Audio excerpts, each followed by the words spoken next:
I am Soyed Nurul Mahmood, lecturer in English, Bekam Rukia Girls School and College, Gurudaspur, Natur. Students, আজকে আমি তোমাদেরকে আলোচনা করব হচ্ছে ফার্স্ট ইয়ারের ফার্স্ট পেপার সিলেবাস সম্পর্কে।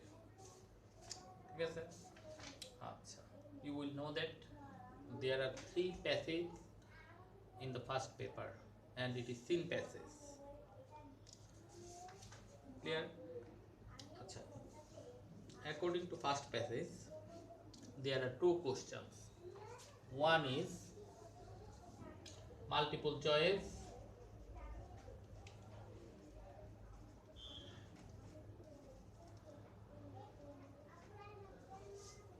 mark হচ্ছে 1 into 5, and secondly mark হচ্ছে 5 আর এটা থাকবে হচ্ছে নাম্বার 1A and B। ঠিক আছে? There are 5 WS questions. WS questions.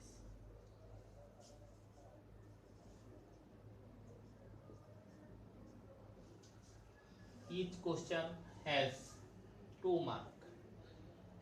There are 5 questions. Number হচ্ছে 2 into 5 is equal to 10.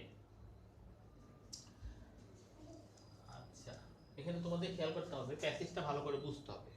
প্যাসেজটা বোঝার পর তোমরা যদি নিজেরা মানে ক্লিয়ার হতে পারো এবং নিজেরা যদি ক্লিয়ারলি আন্ডারস্ট্যান্ড মানে বুঝতে পারো যে এখানে কি আছে প্যাসেজটা সম্পর্কে, তাহলে তোমাদের এই ডাব্লিউএস কোশ্চেন করাগুলো একদম ইজি।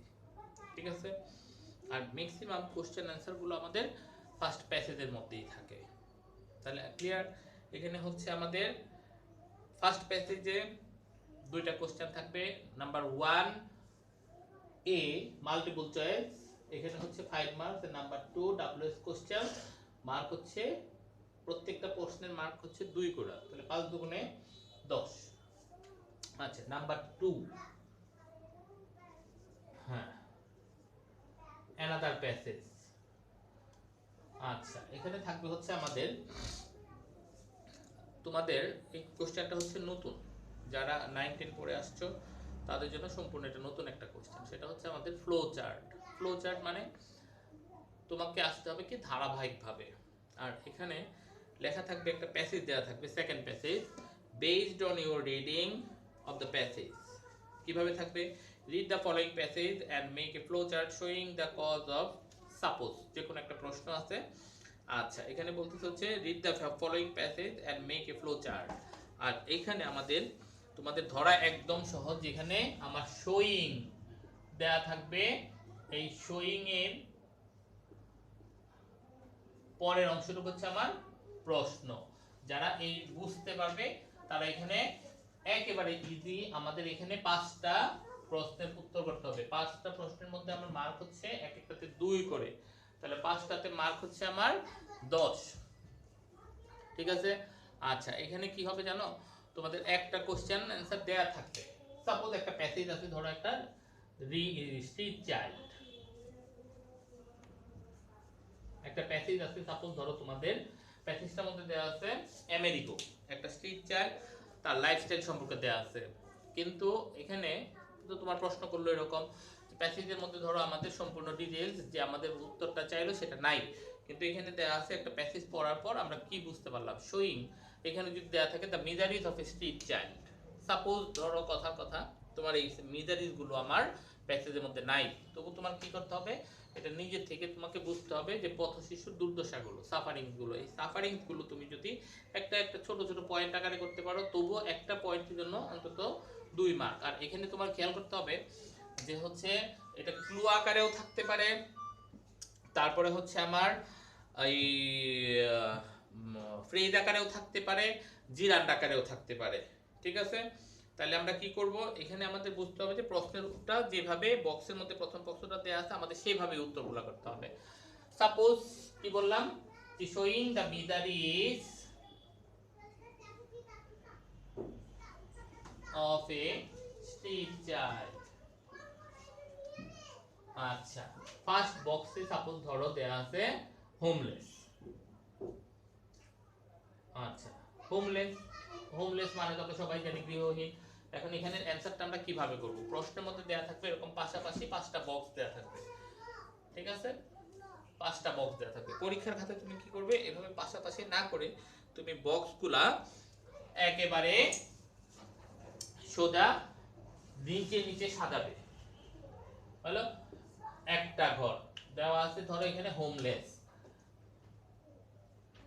আচ্ছা, তারপরে 2 নাম্বার ঘর শেল্টারলেস। এখন তোমাকে বুঝতে হবে প্যাসেজটা পড়ার পর, বোঝার পরে কি চাইলো সেটা থেকে তুমি নিজে থেকে অ্যান্সার করবে। তারপরে ধরো আছে ক্লথলেস। এরকম ভাবে ধরো আমরা যদি অ্যান্সারগুলো করে আসতে পারি, 5টা প্রশ্ন, এক একটা প্রশ্নের মার্ক হচ্ছে আমার 2 করে, 5টা box 10 mark. Clear? 3 number, question number 3, according to third passage there is a summary। ঠিক আছে? আচ্ছা, এখানে 3 নাম্বার একটা প্যাসেজ থাকবে, সামারাইজ দ্য কোশ্চেন। হলো, সামারাইজ দ্য কোশ্চেন। আচ্ছা, এটার মার্ক হচ্ছে 10। এখন স্টুডেন্টরা তোমাদের খেয়াল করতে হবে কি, যে হচ্ছে আমাদের যে সামারিটা আমরা কি করব, প্যাসেজটা পড়ার পর তুমি কি বুঝতে পারলে, এটা যদি তুমি মানে নিজের সেন্সে অন্তত 5টা 7টা বাক্য করতে পারো, তাহলে কি দেখা যাচ্ছে ফুল মার্ক। প্যাসেজটা পড়ার পর তুমি নিজেকে বুঝতে হবে আগে মিনিং না জানলে, আর প্যাসেজটা তোমার নিজে থেকে ইংরেজি স্ট্রাকচার না জানলে তুমি পারবে না। তবে মানে আমরা কি করি, টিচাররা চাই যে স্টুডেন্টদেরকে যেভাবে হোক নাম্বার দিতে। এখানে যারা ভালো করার 10-এর মধ্যে মিনিমাম 9 পাওয়া যাবে। কিভাবে? যারা এটার মূল সামারিটা পড়ার পর মূল কথাগুলো 5টা 7টা বাক্যে লিখে দিবে, তাহলেই দেখবে ফুল মার্ক পাবে। আর এখানে আবার অনেকে কি করি, আমরা বলি স্টুডেন্টদের যারা দুর্বল কোয়ালিটির, ব্যাকওয়ার্ড স্টুডেন্ট, উইক স্টুডেন্ট, তাদের আমরা বলি যে তোমরা এই প্রশ্নগুলো বাদ দিয়ে আসবে না। বাদ দিয়ে না আসার জন্য তোমাকে কি করতে হবে, এখানে তোমাকে অন্তত সামারি প্যাসেজটা থেকে কয়েকটা বাক্য তুমি করে দিয়ে আসবা, তাহলে দেখবে এখানে অন্তত তোমাকে কিছু না কিছু মার্ক দিবে। তারপরে আসি আমরা 4 নাম্বার। 4 নাম্বারে হচ্ছে আমার উইথ ক্লু। With clue. আচ্ছা, এখানে কি থাকবে, আমার বক্সের ভিতরে আমার 12টার মতো ওয়ার্ড দেওয়া থাকবে। এই 12টার মতো ওয়ার্ড থেকে তোমাকে কি করতে হবে, মানে 10টা ওয়ার্ড নিচে বক্সগুলোতে ব্যবহার করতে হবে, এবং এগুলো মার্ক হচ্ছে 0.5 ইনটু 10। ঠিক আছে, 5। ক্লিয়ার? আচ্ছা, এবং এখানে কি আছে লেখা থাকে, ইফ গ্রামাটিক্যাল চেঞ্জ হয় আননেসেসারি। যেখানে আমাদের গ্রামাটিক্যাল চেঞ্জের প্রয়োজন হয় সেখানে আমরা গ্রামাটিক্যাল চেঞ্জ করব। যদি নাউন করা লাগে নাউন করব, অ্যাডভার্ব করা লাগলে অ্যাডভার্ব করব। ঠিক আছে? আচ্ছা, তারপরেরটা হচ্ছে আমার without clue. 5 number, without clue. হ্যাঁ, উইদাউট ক্লু মার্ক হচ্ছে আমার 1 ইনটু 10 ইজ ইকুয়াল টু 10। মানে এক একটা কোশ্চেনের মানে হইলে ব্ল্যাঙ্ক যদি এক একটা হয়, তাহলে এক একটার জন্য তোমার 1 মার্ক হলো। আচ্ছা, এবং এখানেও তুমি কি মানে একটা বোঝা লাগবে, আমাদের সবারই জানা লাগবে যে এখানে যে আমাদের কতগুলো প্যাসেজ দেয়া আছে ফার্স্ট পেপার বইয়ে, এই প্যাসেজগুলো থেকে আমাকে ভালো করে সামারি আকারে প্যাসেজগুলো ভালো করে আমার জানতে হবে। প্যাসেজগুলো যদি আমরা না জানি তাহলে এই অ্যান্সারগুলো করা আমাদের পক্ষে সম্ভব না। এবং দেখা যাচ্ছে এখানে বেশিরভাগ ক্ষেত্রে আমাদের একটা মানে সিন প্যাসেজ হুবহু তুলে দেয়, ওখান থেকে তোমাকে অ্যান্সার করতে হবে। ঠিক আছে? আচ্ছা, গেল 6 নাম্বার। 6 নাম্বারে আসছে আমরা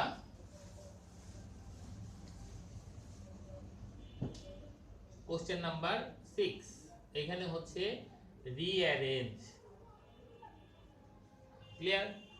আচ্ছা, এইখানে অনেক টিচাররা তোমাদেরকে ইনস্ট্রাকশন দেয় যে যদি তোমরা রিঅ্যারেঞ্জটা কি করবে, উপরে আগে সাজাবে, সাজানোর পরে নিচে আবার কি করবে, তোমরা ওই প্যাসেজ আকারে লিখবে। এখন আমাদেরকে বোর্ডের থেকে যে ইনস্ট্রাকশনটা দেওয়া হয় বা আমাদেরকে যে ইনস্ট্রাকশনটা দেওয়া হয় খাতা দেখার সময় বলা হয়, একটা স্টুডেন্ট যদি বুঝাইতে পারে, একটা মানে এক্সামিনারকে যদি সে বুঝাইতে পারে, তাহলে তাকে এখানে ফুল মার্ক দিতে হবে। হয়তোবা সে উপরে তোমার 1, 5, 3 এরকম ভাবে লিখলো, নিচে সে প্যাসেজ আকারে লিখলো না, তবুও সে ফুল মার্ক পাবে। আবার যদি উপরে প্যাসেজ আকারে লিখে নাম্বারিং করে নিচে যদি প্যাসেজ আকারে করে তবুও সে ফুল মার্ক পাবে। আবার কোন স্টুডেন্ট আছে এখানে দেখা যাচ্ছে আমার নাম্বারিংও করলো না, তারপরে হচ্ছে বক্সও করলো না, না করে সরাসরি আমার প্যাসেজ আকারে করলো, তবুও সে এখানে আমার ফুল মার্ক পাবে। ক্লিয়ার? আচ্ছা, তারপর আসতেছে আমরা কোশ্চেন নাম্বার 7। এখানে হচ্ছে আমাদের প্যারাগ্রাফ। Question number 7 paragraph. আচ্ছা, প্যারাগ্রাফের মার্ক হচ্ছে আমার 10। ক্লিয়ার? আচ্ছা, এখানে তবে খেয়াল করতে হবে কি যে আমরা অনেকে কি করি মুখস্থ প্যারাগ্রাফ ইউজ করি। যদি আমাদের দেখা যাচ্ছে যেটা আমরা মুখস্থ করলাম মেমোরি থেকে নিয়ে আসা এক জিনিস আর মুখস্থ আরেক জিনিস, তবে মুখস্থ করার সময় আমাদের কিছু কিছু জিনিস আছে যখন আমরা প্রশ্নগুলো পড়ব তবে আমাদের মানে প্যারাগ্রাফটা করার সময় আমাদের প্রশ্ন আকারে বা প্রশ্নগুলো আমাদের খেয়াল করে করলে আমাদের এখানে নাম্বার পাওয়াটা সহজ।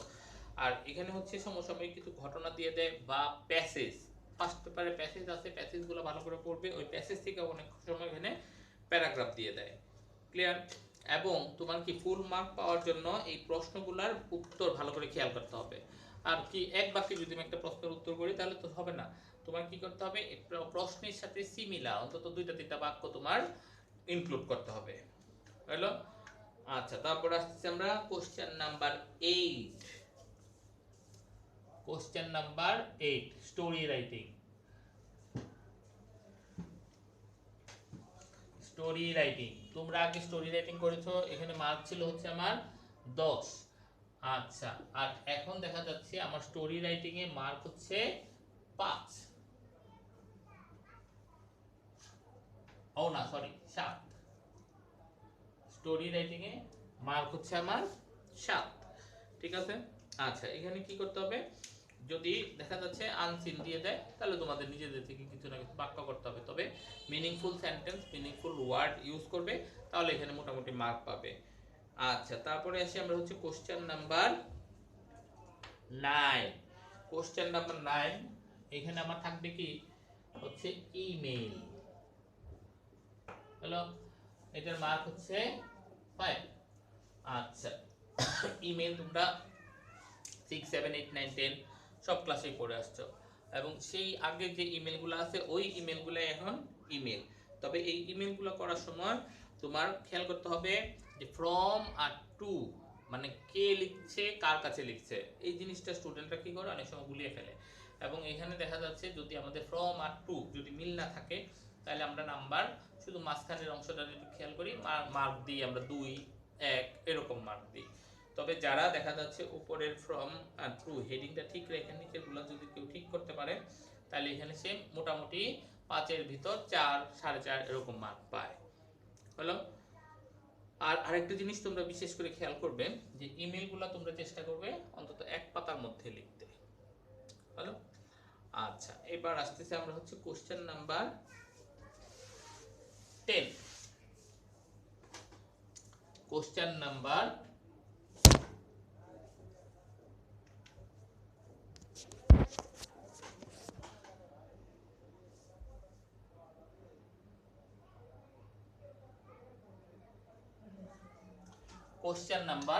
10। আচ্ছা, এখানে হচ্ছে আমাদের থাকবে হচ্ছে একটা চার্ট।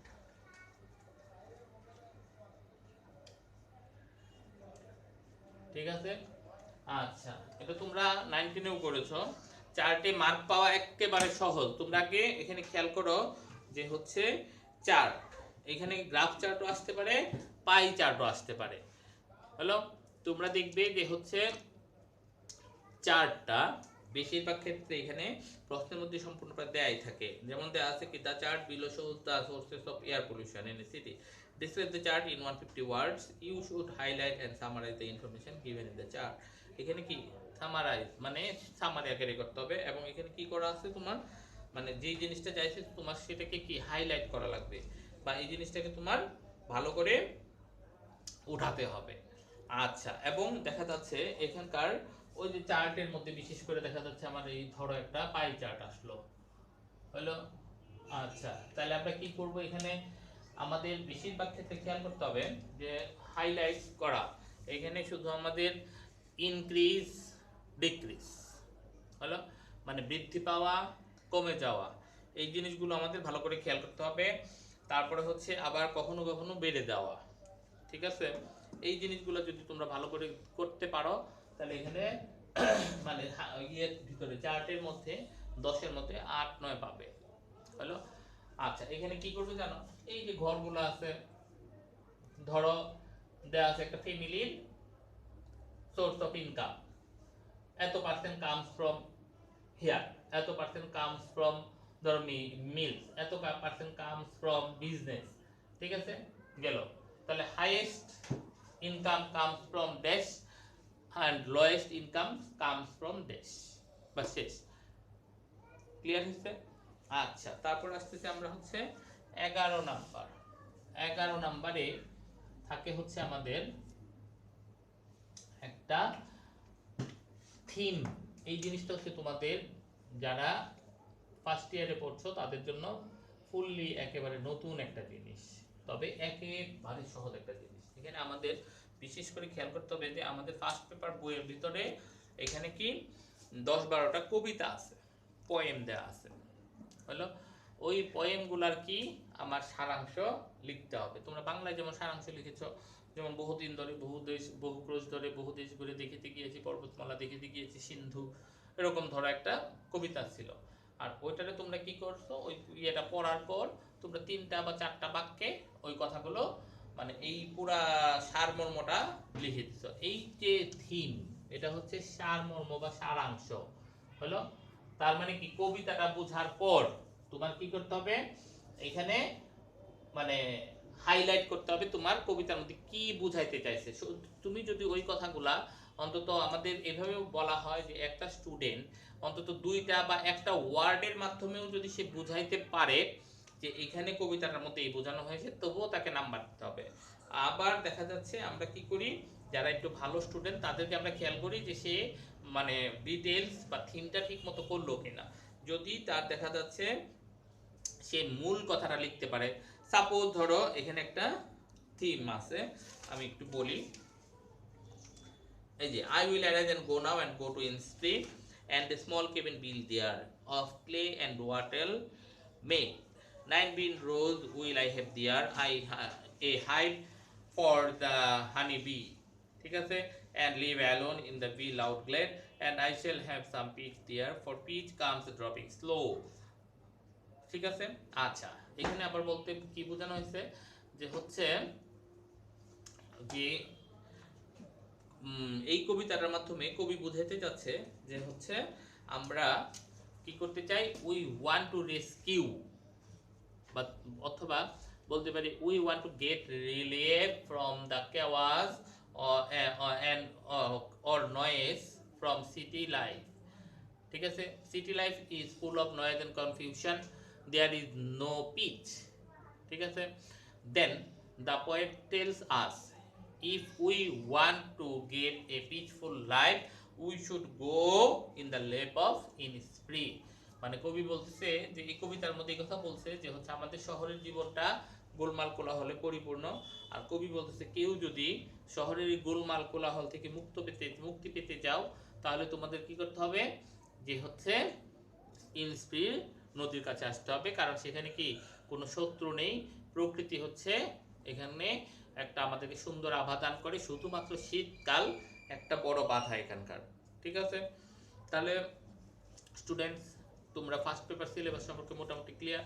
এইখানে আমাদের 100 মার্কের, এইখানে মার্ক হচ্ছে 8, হ্যালো, তাহলে তোমাদের 100 মার্কে মোটামুটি অ্যান্সার হয়ে গেল, ক্লিয়ার। থ্যাঙ্কস, আজকে এই পর্যন্তই থাক।